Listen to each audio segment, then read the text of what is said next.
A sheriff in West Michigan says his department will not enforce the emergency orders issued this week by the Department of Health and Human Services. This summer, several police agencies took a similar stance after Governor Whitmer expanded executive orders dealing with face coverings. Fox 17's Marisa Oberle spoke with that sheriff and a constitutional law professor about the issues.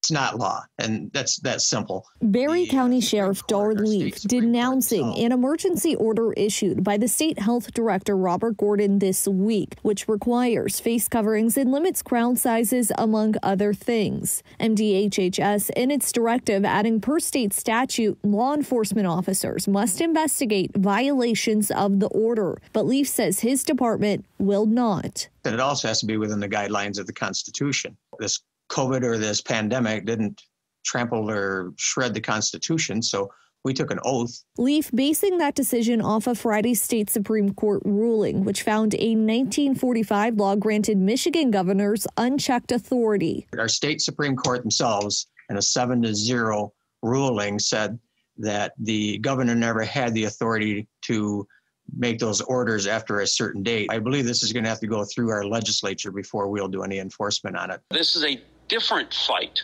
But legal experts dispute that reasoning, saying the court based its decision on different statutes than the one now being used by MDHHS, adding that while the Public Health Code gives wide authority to officials, there's more guidance. Gordon referencing that in an editorial. The argument here is the greater specificity in the health laws do not violate the non-delegation doctrine because they give the necessary guidance to the executive branch. However, Schindler acknowledges it could still be seen as a constitutional violation and says it's likely only the courts will be able to decide how far health officials can go with their emergency authority. We don't have a definitive decision one way or another because we're working in new times, but we're dealing with different statutes. So it's entirely possible the outcome could be different. Marisa Oberle, Fox 17 News.